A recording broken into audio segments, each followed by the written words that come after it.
सोमेश जी हाथरस से, शेयर रिवंश महाराज। महाराज जी, मेरा मन धन की तरफ बहुत भागता है। महाराज जी, मैं क्या करूं कि ये भजन में लगे? पूरे संसार को 3 बड़े शब्दों में बांध दिया गया है: कंचन, कामिनी, कीर्ति। पूरे संसार को इन 3 बड़े शब्दों में बांधा गया।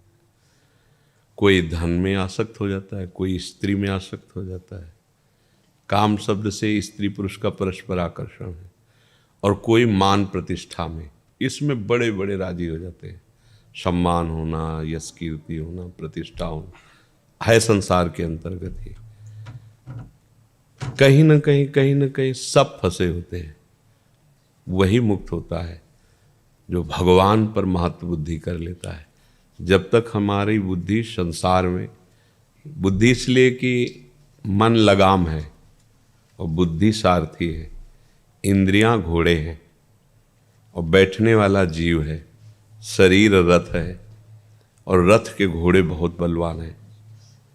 लगाम जरा सा ढीली हुई तो फिर मैं सारथी रथी सहित गड्ढे में गिरा देंगे। नहीं, घोड़े बहुत बलवान हैं। तो इंद्रिय रूपी घोड़ों को ठीक से चलाने के लिए मन रूपी लगाम को बहुत कसना होता है। और मन रूपी लगाम को वही बुद्धि रूपी सारथी कस सकती है जो भगवान के आश्रित है, भजन करती है। अगर भजन नहीं करती तो फिर नशे में है ड्राइवर। माया का नशा, काम का, क्रोध का, लोभ का, मोह का, मद का। तो लगाम नशेबाज थोड़ी खींच सकता है, वो तो ढीली हो जाएगी। और लगाम ढीली हुई तो घोड़े इतने बलवान है, फिर धज्जियाँ उड़ा देते हैं, पूरा जीवन बर्बाद कर देते हैं। अब जैसे धन में रति हो जाए, धन चाहिए सबको, संसार की व्यवहार के लिए सबको धन की, पर वो धर्म से युक्त तो चाहिए तो ठीक है। नहीं तो केवल धन में तो फिर क्या है, फिर तो आप भ्रष्ट हो जाएंगे। आप ऐसा कर लो, आप ऐसा कर लो। कितने गंदे काम हैं, कितने ऐसे अधर्मरत कार्य हैं जिनमें धन की बाहुल्यता होती है। फिर आपको अधर्म खींच ले जाएगा अगर धन की प्रधानता रखोगे। धर्म से चलो। तुम्हारे प्रारब्ध में पूर्व से लिखा गया है कि क्या तुम्हें धन मिलेगा, ये प्रारब्ध से लिखा है। इसमें आपका पुरुषार्थ थोड़ा सहयोग करेगा लेकिन मिटा नहीं सकता। जैसे आपके प्रारब्ध में दरिद्रता ही लिखी है तो आप खोपड़ी के बल खड़े हो जाओ, 24 घंटे कार्यरत रहो। जितना कमाओगे उतना साइड में ऐसा निकलने का चांस आ जाएगा कि फिर आप खाली हो जाओगे, फिर आप खाली हो जाओ, चाहे जितना उपाय कर लो, क्योंकि आपके पूर्व ऐसे कर्म हैं। और जैसे आपका है धनी होना, तो अभी आपकी अवस्था ऐसी है, फटाफट ऐसे जुड़ते चले जाएंगे संयोग कि एकदम, क्योंकि पूर्व संस्कार आपका जुड़ा। कितने ऐसे हैं, मतलब आपके दिमाग से अगर उनको मिलाया जाए तो आप यही कहोगे इनको बाजार में बेचे हम इनको 2 मिनट में। और अरबों पर वो बैठा हुआ है, उसने पूर्व में पुण्य किए, उसका प्रारब्ध भोग रहा है।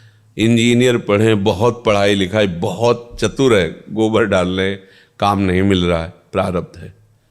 अब इस प्रारब्ध को बदल सके वो केवल भगवत भजन है, दूसरा कोई नहीं। कोई कर्म इसे नहीं बदल सकता, वो केवल भगवान ही बदल सकते हैं, उन्हीं के हाथ में सब है। तो नाम जप करो और धर्म से रहना। धन की प्रधानता अगर कर ली तो अधर्म में ले जाएगा, ये पक्की बात ध्यान रखना। ऐसे सलाहकार मिल जाए, सुनो, एक बार केवल दांव लगा के देखो, अगर जीत गए तो इतने, अब आप हार गए। सुनो, एक खेत रख दो, एक बार में सब निकल आएगा, जो कुछ खाने के लिए वो भी चला जाएगा। एक बार केवल तुम ऐसा कर लो, बस फंस गए, पुलिस ले गई, बर्बाद हो गया, परिवार बर्बाद। अधर्म खींच ले जाएगा। थोड़े दिन अधर्म में उन्नति दिखाई दे सकती है, बढ़िया लाभ, पर एकदम नष्ट हो जाओगे। इसलिए धर्म से चलो, नमक रोटी खाओ, दूसरों को ना देखो। तुमसे भी ऐसे हैं, जैसे तुम रह रहे हो ऐसे वो नहीं रह पा रहे। नीचे देखो अपने, तुमसे भी गरीब लोग हैं जो तुम्हारे जैसे नहीं रह पा रहे। अगर ऊपर देखोगे तो परेशान हो जाओ, कितना ऊपर देखोगे। तो अगर कभी मन कहे कि तो फिर नीचे भी देखो, ऐसे भी गांव में लोग होते हैं जैसी आप व्यवस्था में रह रहे हो ऐसी वो व्यवस्था में नहीं है। तो इस धैर्यपूर्वक रहो और भगवान का नाम जप करो। और अधर्म से धन मिले भी तो न ले, वो तुम्हारा नाश करेगा, अच्छा नहीं होगा।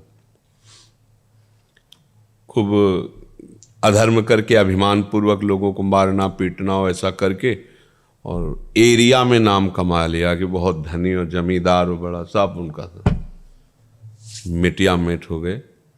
खुले चौड़े पे उनको गोली मारी गई, परिवार को बंदी बना लिया गया, सारी जमीन जब्त कर ली गई, सब मिटिया, जो उनके यार मित्र सब मारे गए, सब मिटिया मिट हो गए।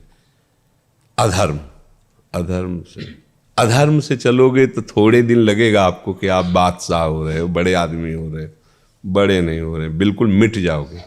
गरीबी से चलोगे, धर्म से चलोगे तो नमक रोटी खा के आराम से सोओगे, और भगवान सब व्यवस्था कर देते हैं।